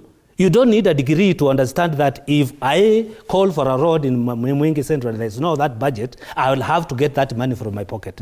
It does not require a degree from University of Nairobi. It requires wisdom, which God gave you to understand what is required for this country to move smoothly. And those are the issues we are raising, and those are the issues Kenyans are raising, that we are being overtaxed. The issue of a finance bill, it came because Kenyans read it. They went through it. Okay? And they understood there are so many things which are being taxed which will affect their lives, their normal lives. And that was the clarion call to members of parliament, please do not pass this bill because it is not friendly to us. But because it was friendly to the members, that they will get this to go and entice the same people so that they can be elected tomorrow, they did not think further. That was enough. And I got that from my good friend here. I did not come with it. It is him who told us. Okay, let me give him an opportunity to rebut. Yes, you know, it's good to say it as it is. Okay. Then in number 2, and I will say, I keep on saying why I'm not in parliament. I am not in parliament because I could not agree with my party leader. And he is not my enemy. It's only that we could not agree in principles. When it comes to issues of politics and development of Mwingi Central, we could not agree. And I took my position. Mheshimiwa Fosoi is seated here. If you ask him what will he do using his own mind, apart from what the party wants, he will tell you none. He's seated. It's not fair. So that's another problem which I would want Mheshimiwa and the rest to help us get out of it. That we tell our kingpin, okay, our masters, please give us time, give us freedom, to space to debate on our own, but not what you want as either the president or party leader or whoever. Give us that freedom so that we can use our own conscience to determine matters of Kenya. Okay. I think the allegation from the Mheshimiwa are a bit wanting. I don't know where he gets that. Members of parliament, they don't have brains of their own. They have to do what they have been ordered to do. Maybe that is what happened in his party that is led by Honorable Kalonzo. But in Kenya Kwanza government, you have seen for every big issue that we do, we have to do a BG. And in BG, that is Parliamentary group meeting. And in BG, we look at issue by issue, and we all agree wholesomely that this is now what we are going to support, having looked at the pros and cons. So is it possible for all members of a coalition to agree on one thing? Is it normal? Yeah, of course, when you go to a BG, you look at the matter is brought on the floor, you debate it. You look at why we are going this direction, why not this direction. Finally, you agree, all of you, wholesomely, to go in a particular direction, having all of you analyze, and each one is given a space to air their contrary or supporting view. So what is brought in government? By the time I am voting yes, I know I have seen some legislators have gone ahead just for populism purposes to apologize, which I believe is a wrong thing, because at the end of the day we are conscious when we are doing these things. So having attended, and you saw when the original finance bill came, there were we agree there were quite a number of punitive measures that we saw it as an affront to our thinking in terms of taxation, including the 2.5 motor vehicle tax. You can imagine you having your car, maybe you don't have enough funds per year to pay comprehensive. Yet initially, very many members of Kenya Kwanza were supporting the same. No. The comprehensive insurance, which is around, and then you are told all of a sudden, apart from paying third party, you are 7,500, you have to pay another 100,000. So we saw that one actually it wasn't reasonable. And I remember telling somebody, if you see all these cars in Nairobi, we want to create an opposition in all these cars, which wasn't good, and that became the first casualty that we had to say. Before this one, no, there was the tax, the VAT on bread, which we also agree that was a no. Although in my village we used to our bread used to be this ugali that remained after Saba. So Fred, now, because when Anjo was not even had his chance, I had given you an opportunity for rebuttal on what he had said. As I finish, I have seen him talking about what our opposite gender uses, that is the sanitary towels. Let us all agree. The main problem that we have is youth unemployment. And the only way we can sort out the youth unemployment is not telling the government to employ, but telling the government to create a conducive environment for us to spur industrial revolution in Kenya, so that we can create as many industries which will create jobs. And part of it is to make sure, what he was saying, anything that we can be able to generate, anything that we can be able to manufacture in this country, let us make sure that the taxation on that, including the eco tax and things like that, becomes so up to reduce the appetite of suppliers going to import in China, and we can able to buy in Kenya. That's why we were saying, for goods that we are able to manufacture in Kenya, let the taxation go up in terms of imports, so that we can develop our local industry. I think Mheshimiwa is running away from the issue that you raised by going into the details of the finance bill, which is not the subject of our discussion today. And I think I will agree with Mheshimiwa Mutabu that he has demonstrated clearly where the problem is. And I think maybe the best thing is to take him back to nursery school and tell him that the basic roles of a member of parliament, first is to legislate, two is to represent their people, third is to oversight the government. And this current parliament has failed in all that. Because one, they are going to legislate, yes. But on who are they representing when they are legislating? Are they representing the people who elected them, or they are representing their parliamentary group meeting? Are they representing the executive, or they are representing the people who sent them to parliament? That is the bone of contention. That is where the disconnect is. Because when you go to parliament and you are supposed to oversight the government, and then you are doing exactly what the government wants to, it's like we elected a choir. It was so embarrassing when these members went for the parliamentary group meeting, and the president said he's not going to sign the bill. And then we could see them clapping, very happy there. They have been working on this bill for so long. The bill has caused so many problems. And now the president has said, whatever you have done, I am not going to... 69 clauses are out. Yes, all of them delete. And they were very happy. Very happy that all the work that they have been doing has been gotten to zero.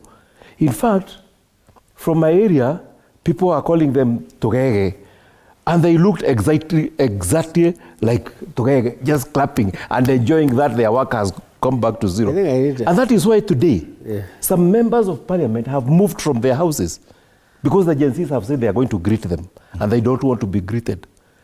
Some members have moved from there, and I really, really sympathize. Now look, they are going back to parliament. The parliament, which has, I think even the mace disappeared.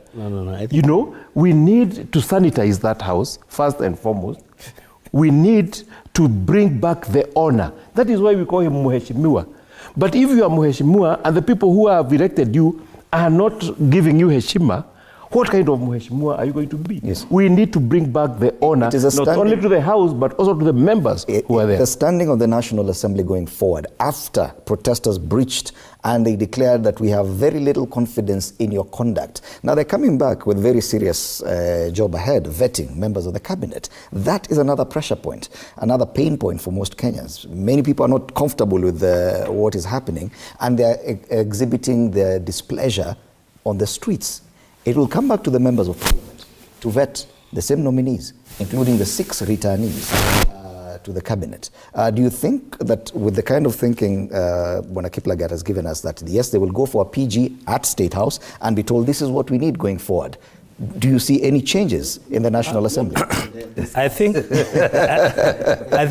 I like Mheshimiwa Kiplagat because he's telling us the truth. Actually, he keeps on giving me ammunition to fire him more.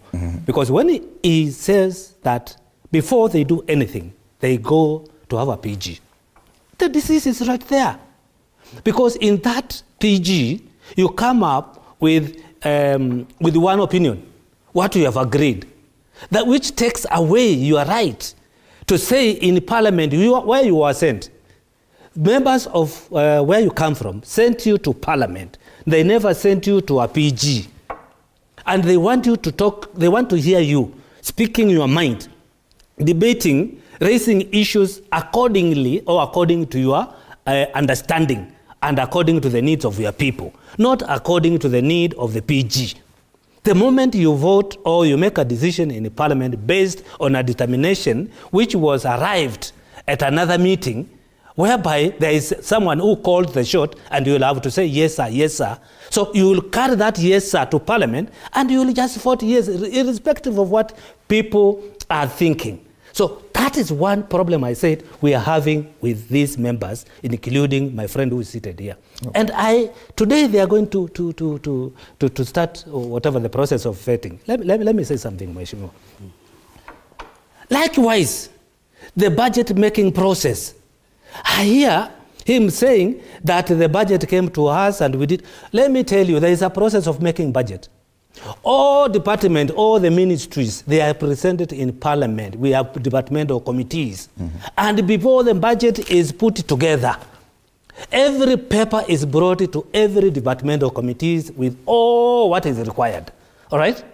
Even the Ministry of Finance, they bring their own. And the members, they go through and then they put it together. All right? So why on earth there was no single member of parliament to raise those issues at a departmental stage before it was even built to be a budget policy paper, which was brought to them? Before it was put together, they had an opportunity to look at it.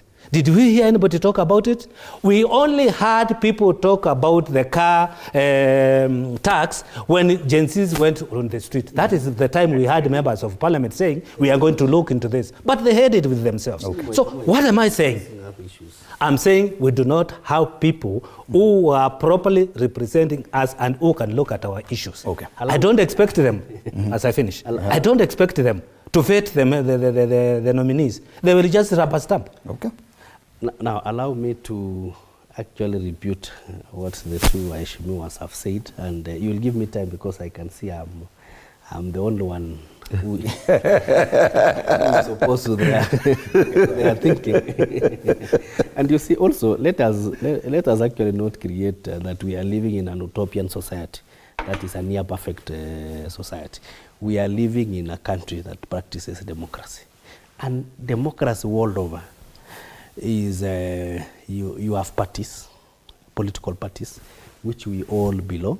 And if you look at even the established democracies like the US, Israel, and even France the other day, you have a party with a particular agenda, with a particular perspective.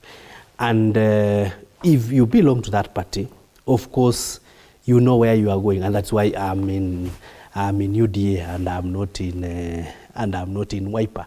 So it follows that when we enter into Parliament, we have those in the opposition and we have those in government. I've told you how we discuss our issues in Parliament. It is consultative, and once we have agreed at a particular way of executing an issue, we pursue that. I have a question. As you continue, just a question. Yeah. Has it ever occurred during your parliamentary group meetings where a government proposal or government policy proposal is brought before you ahead of the presentation in Parliament, and you've made a turnaround and forced the president or the executive to pull back on it? Has it ever occurred? Quite a number of issues. Quite a number, including I see the Mheshimiwa is mixing up budget policy statement, is mixing up supplementary budget appropriation bill with the finance bill. I believe what he's talking about, he knows the budget is to spend. The finance bill is to raise the revenue that we require. So what happens when we receive the finance bill? It is committed to the relevant committee, which is the Finance and Economic Planning Committee, the Korea Committee. Then they now do a proper public participation. And in that proper public participation, it is analyzed clause by clause. And then after analyzing clause by clause and listening what Kenyans have said, we now retreat in the BG as a party, and we agree that for these issues, Kenyans have said no on this, Kenyans have said no on this, Kenyans have said no on this. And what we finally agree is not necessarily what our party leader wanted. It is what, after the discussions, what we agree that going forward, let us support this issue. And I believe when Mheshimiwa was in the US, if you are in a Democratic Party, you cannot start practicing what the Republicans are doing. So let us not rewrite how democracy is governed. And then there is this belief also that the people we are representing are homogeneous. What the people of Soy particularly wanted in once is not what the people of Katundu or what the people of Makueni, I believe, of Mwingi want. They vary, but I highly likely what the people of Mwingi and what the people of Soy want might be the same, especially on things to do with last mile, on things to do with the subsidy fertilizer. So when I'm looking at the issues in the budget, I'm looking at the people I'm representing. What do they want? Now, when I talk about last mile, somebody like Jomo, who they have 100% connectivity, will see that one as not here, not there. Why are you spending 14.5 billion? But when you go to the people of Soy on the last mile, it is the biggest issue that they want the government to solve. So necessarily, the people who are in Nairobi, who are actually barricading Parliament and doing things like that, their issues might not map one-on-one with the issues that is affecting. Even in Washington. You see, that's an urban area. Did you see the protests in the villages? There was no protest in the villages. And this Mheshimiwa is saying, Waheshimiwa are being threatened. I can take you to my constituency. We shall be walking around. And it is an urban problem. And I will. Of course, urban. You see, when you are leading an urban area, is different from a rural area because there are issues. Actually, in rural areas, you are talking about basic issues.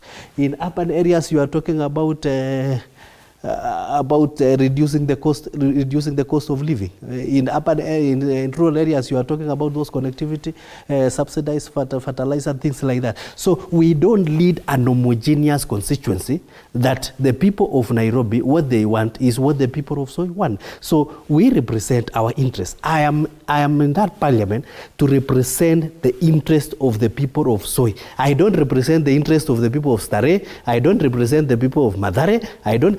When you legislate, may I finish? For the whole country. When we legislate for the whole country, and that is why we always say, let the majority have their way and the minority have their say.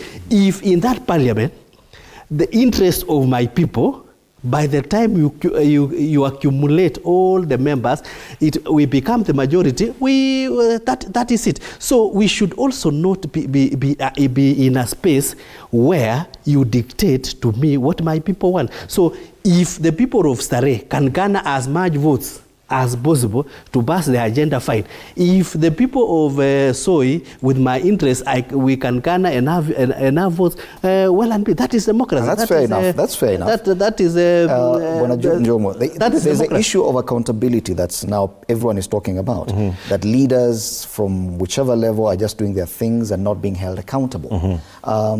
Members of parliament too need to be held accountable. When they cede too much ground to the executive, they need to be held accountable. When they fail to represent people, they need to be held accountable. The instruments to hold them accountable appear to have not been effective up until now, such that this parliament has been called a rogue parliament at one point, and members of the public are unable even to recall members of parliament when they feel that they have done something wrong. Hence the frustration that led to the breach of the precincts of parliament. Do you see that changing, given the fact that even Honorable Kiplagat here says things will continue the way they have been doing? Before I even address your query, I want to respond to what he has said, that he's listening to the people of Soy. So what he's telling us is that people of Soy are very happy that the taxes are going up. There was a very loud voice from every corner of the country. From when the housing bill was introduced, people started complaining. The taxes are too much, but they passed the housing bill, despite all the hue and cry that was all over the country. I am sure the people of Soy would have been happier paying lower taxes, despite their requirements in terms of development. Now, about accountability. Why are the members losing their honor in the house? Because when Bona Kiplagat goes there, though he's sent to represent the people of Soy, he becomes a national leader. Because whatever rules that he's going to pass are going to affect every corner of the nation. It's going to affect everybody within the nation. So, despite the fact that he's sensitive to the requirements of Soy, he must be sensitive to other areas of the country, so that you don't make rules that are going to negatively affect the whole country. We have had arguments where members are saying that they had to vote yes, because if they don't vote yes, then they are not going to get development to their particular areas. And my argument has been, you don't go to parliament to beg. You go there to argue. You go there to fight for people of your area. But we have members who have become so soft that they have to rely with the executive, going to borrow things from the executive. And with the new constitution, parliament is a budget-making parliament. You don't have to go kneeling down to ministers and the executive. You campaign so that your requirements are put in the budget without necessarily you don't have to go and beg the executive on what to do. And that is why they are losing honor, because they are ceding so much ground to the executive instead of fighting a firm battle where they are seen to represent the people, where they are seen to represent the interest of the people. And that is where this current parliament is. I now want us losing. to focus on the vetting of cabinet nominees, because it's one of those things that we're going to experience shortly. There's a lot of hue and cry, especially after the president named the first 11, and 6 of them were people who had been fired from the previous cabinet. These same people, now members of parliament, are torn between whether or not they should undergo vetting afresh. There are those who argue, and these are sitting members of the National Assembly, that since those people had already been vetted, they should just assume their positions immediately. Yet the Speaker indicated that they will have to undergo vetting afresh. Do you believe that this National Assembly, as currently constituted in terms of allegiances, are able to do a proper vetting process? You know, ignorance is not a defense. Ignorance of law is not a defense. And as I say that, I have to put in something to Mheshimiwa, that when you sit in parliament to either make laws or debate, the moment you enter that gate, that door, you become a national figure. Any matter discussed there are national issues, are not Kuresoi or I don't know where, or Mwingi Central or Katundu. No, it is for the entire nation. And that's why sometimes you will see a leader of majority proposing something and the minority supports. It is not the issue of minority or opposition and the government. No, you discuss issues based on the national issues. Right? That's what I wanted to remind him, because he said he only represents his constituency. He don't care what Mwingi people are thinking. He can actually debate more of the issues of Mwingi than me, because he's a national leader. Coming to your question, you know, when I say ignorance of law is not a defense, is that you will hear people argue that these members were already vetted. But the moment they were fired, either for a minute or a second, those mandates were quashed. They are no longer there. It is like when you are a member of parliament and your opponent petitions, you go to election, you win, you come back. You will have to be sworn in parliament again. You will not say, when I was here, I was sworn in. When the president is re-elected for the second term, he also has to go for swearing in ceremony. He will not say, I was the president, I'm going to continue. So that is something which people need to understand. But my worry is very simple. Do we have courageous members of parliament who can stand with the truth and tell Mr. President, you know, you are in this mess by choice, by design. You designed to get into this problem. If you knew all along you wanted Kidiki to remain, why did you fire him in the first place? Did you... And, you know, when he fired them, he went ahead and gazetted the firing of all these ministers and the reason. So he gave Kenyans that he was convinced that these people have failed him. Now the same president who told Kenyans through a gazette notice that Njomo failed in their mandate and they were not fit to continue, I have removed him. Then the following day, you bring in Njomo. What are you telling the Kenyans? That is where the problem is. And that is the issue members need to address with the president. Tell him, you told us this guy is not good. Why are you bringing him back? Do we have anybody who can ask that question to president? I would love so much, because I know he comes from near where president comes from. If he could, even now, tell the president, you are the one who gazetted these people. Why are you bringing them back to us? He cannot do it on that camera, but Mutambo can. All right? Not because I don't like him. He's my friend. President is my... But when you are wrong, I'll tell you, Mr. King, you are naked. Your trouser is torn behind, and your behind is outside. I'm not abusing you. I'm telling you the truth. So President boxed himself to this situation when he heeded to the pressure of firing the cabinet, and without taking a step and think. Now, this country is at a mess. We have people in the street, and I'm going to fire a minister who is in charge of controlling that. What are you left with? So President was left with nobody to call him, unless now he talks to that guy he told him to resign. because there was no minister to talk to. He was now reduced from talking to minister now to directly talking to a police officer. All right? He put himself to this position. He could have thought, no. Interior Ministry is very, very important to the country, and I need somebody there. And stand his ground as the president. I say, I'm not going to fire him.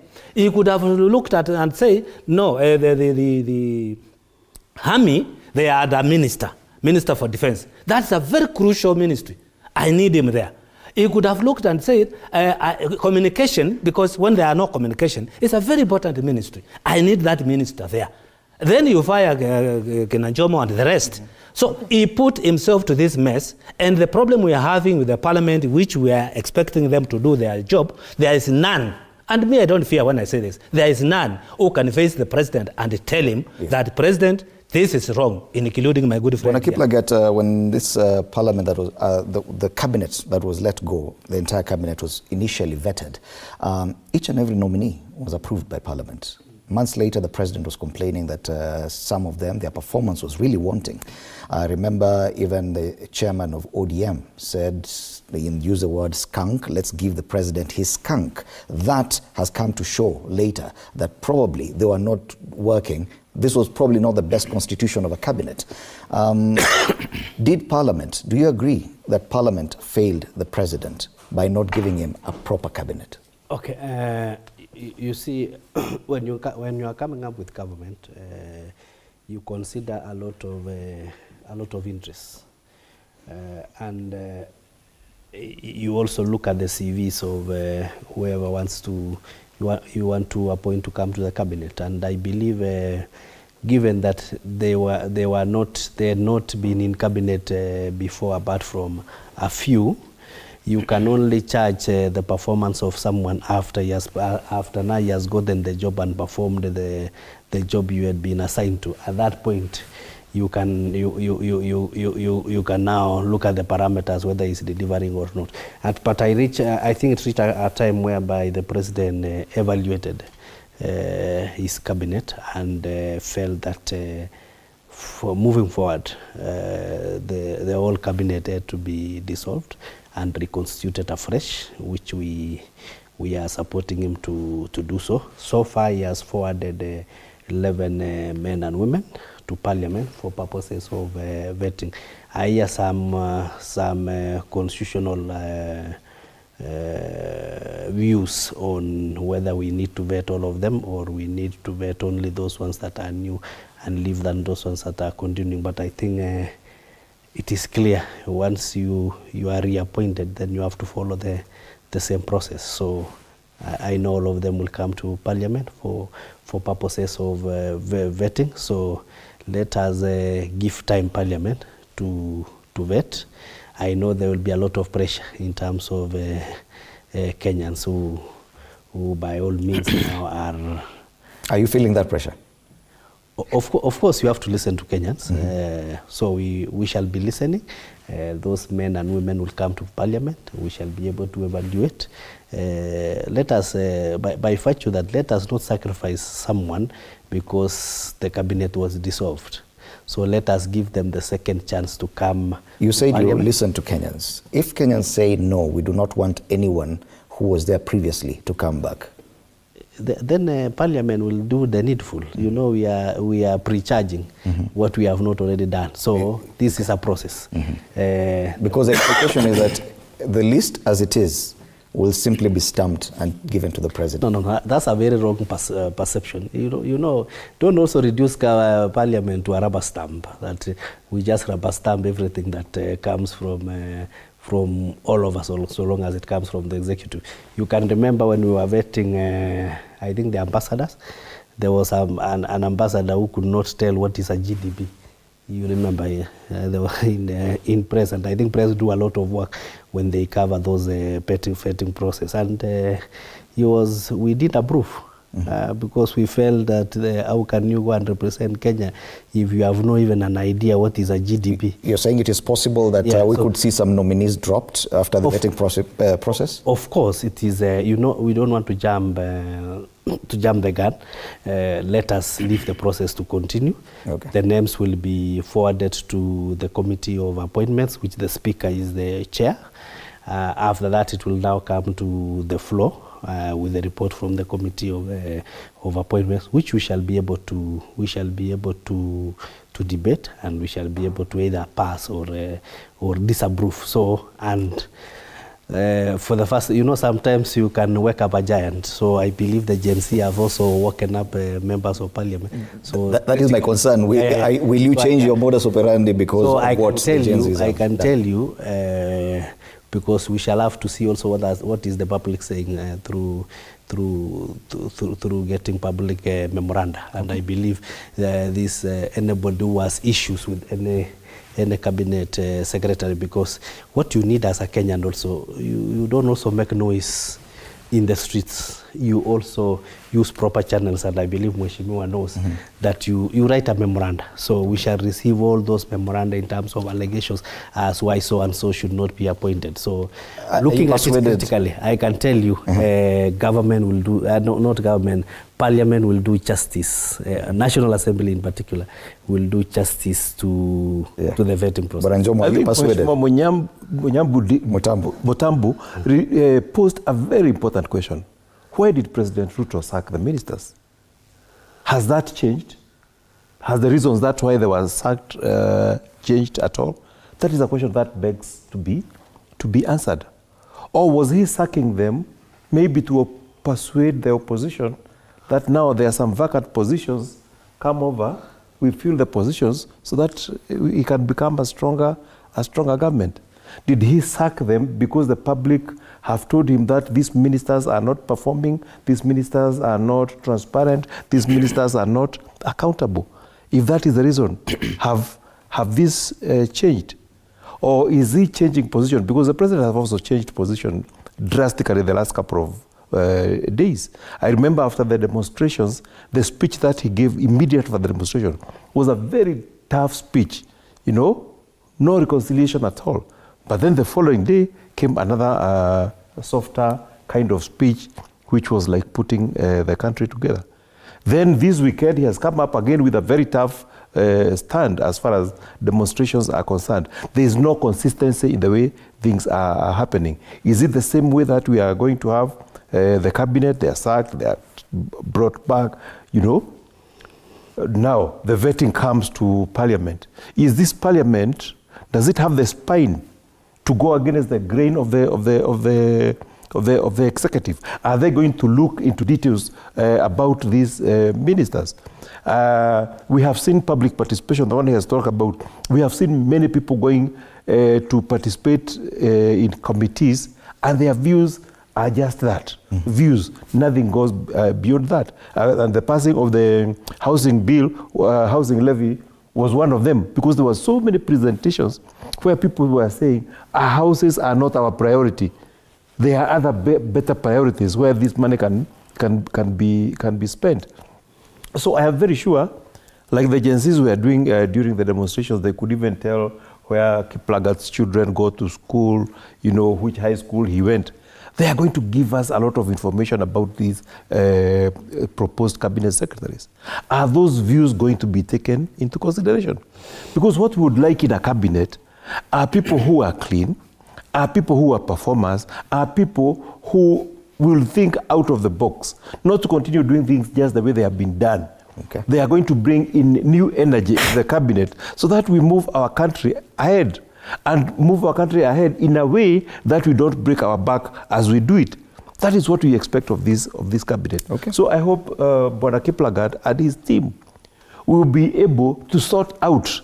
And I would like to remember, I saw a preacher over the weekend talking to the deputy president, where he was talking about stones that are dressed and stones that are not dressed. He was quoting the Bible, that if we bring to the cabinet stones that are not dressed, all we shall hear is noise from the workshop. But if we bring stones that are dressed, all we shall see is the building will come up. So in those nominees, there are stones that are dressed and there are stones that are not dressed.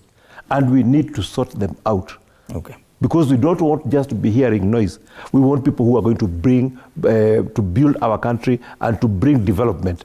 and keep the noise out there. As we wrap up, 2 minutes each for your final remarks, what would you advise this National Assembly going forward? I was expecting to hear something very fundamental from Mheshimiwa here.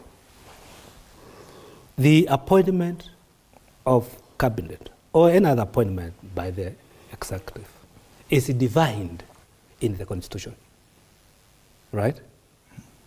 It is not, you don't have to be a rocket scientist to know that the list which president brought to parliament or the people he nominated, that list alone does not meet a constitutional threshold of regional balancing. And that one alone, they don't need to labor. They just need to tell him, Your Excellency, sir, the Constitution talks about, and I have no issue with any region.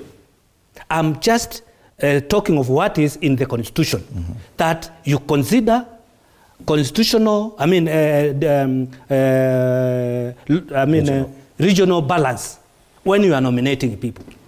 Now, in this list, out of 11, 6 are from one region. And we have other 7 regions remaining. Okay? So how do you justify that? That as a president, I have observed the Constitution of Kenya when I am nominating my ministers. I was expecting to hear him saying, we don't have much work to do here. We'll tell the president, kindly refer back to the center, return to the center, and abide to the Constitution. If we do things outside the Constitution, there will be always chaos in this country. Okay. And that is where we're having problem.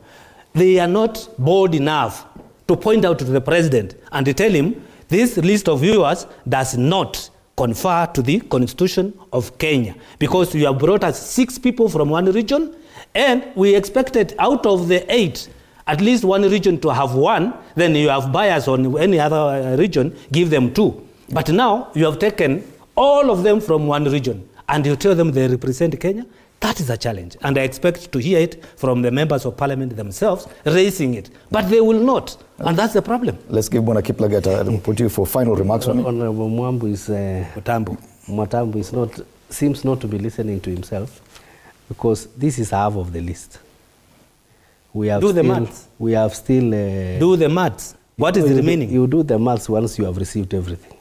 We are yet. We know the Constitution is very clear. We have only 22 cabinet secretaries. Don't worry. So if you take 6 out of 22, have you balanced? Okay. Forget about the 11. Because of time, let's allow. Don't worry. So what I want to tell him is to chill. The other 11 members will be appointed, and from there now he can go back to his maths. I don't know which constitution article supports that mathematics, because what I know, the most prominent is the gender issue. That is a third. What we are looking are men and women from who are Kenyans, who can be able to deliver the agenda and our plan going forward. If he's busy counting who is a what, who is a what, who is a what, maybe. I'm only saying what is in the Constitution, Mheshimiwa. Maybe. Okay. But all of them are Kenyans. No foreigner has been appointed. So let us give time the president to be able to come with the 22 names. Once he's able to come up with the 22 names, we shall vet individually and wholesomely in terms of meeting the constitutional threshold. So government, parliament will do a perfect job on that. What I want to assure Kenyans is that now that we are in a conversation, the supplementary budget will be tabled today. We have been able to cut on wastage quite a lot. We shall continue listening to the Kenyans, but what we want to have is a conversation on how we can achieve a balanced budget. If we are able to to achieve a balanced budget, then this country will grow. But so long as we are still borrowing to spend, then we are not ended into the right discussion. So we believe even our young generation, and we had, sometimes we I hype these Gen Zs. You know, we had young generations, and I was telling one that even your grandmother was young one time, and we had even the young Turks of 1991 when they were fighting for multipartyism. You remember the Orengos, the Muites, and they even one day decided that Orengo should contest for the presidency, and you see they were in the same WhatsApp group with what we call Mukarunganga kura moja kura mbili. So also this the young generation to see, because age is just transient. Today you are young, tomorrow you are old, but we have a country to build. So let us understand, why do we need to do A, B, C, D? So we also encourage the young men, let them not go into partyless, genderless, tribeless, and everything about them seems to be less. Let them come to the table, let us converse, let us tell them where we want to take this country. The direction we want to take this country is to have a balanced budget. How do we achieve that? So that I want to give Jomo 60 seconds there's for final we cannot comment. ignore, the finance bill. Finally, we have to come up with a finance bill. So, but this finance bill should be as consultative as possible. So we want this young generation to organize themselves. We shall hear their views, but finally we have to have a finance bill to run this. Asante. Finally, parting shot only. Fred, we have a beautiful country called Kenya, and everybody has a responsibility and a mandate to protect our country. It's been a very bad time the last couple of weeks. We have shed so much blood as a country. We have lost lives, we have lost businesses, and people have even lost hope. We have families that are mourning the loss of their loved ones. We have even families who are in serious anguish because they don't know where their loved ones are. We have seen scenarios that we should never witness, where bodies have been dumped in wrong places with very little respect. Is a very, very sad day for Kenya. And everybody should take his responsibility seriously to make sure that we do not shed any more blood in the country. The time has come when we have to be more responsible, to listen to each other, to take our roles that we have been elected or appointed to do. We take them seriously so that we avoid getting back to the kind of situations that we are finding ourselves in. The time has come when we have to solve some of our national issues that keep on bringing us back to this kind of demonstrations that may end up causing even a revolution in the country. And we have seen that our country can also affect even our neighboring countries in terms of these kind of activities. You know, with the modern technology, with the modern communication systems, it is very, very easy even to influence the region. So my wish is that we have a peaceful country. We have a country that is sensitive to Wananchi's need. We have a country that we'll be able to be proud of at the end of the day. Thank you so much, Jude Njomo, former MP Kiambu Town, David Kiplagat, MP Soi constituency, and Joe Mutambo, former MP Mwingi Central, our panelists this Tuesday morning. On the backdrop of this headline, moment of truth.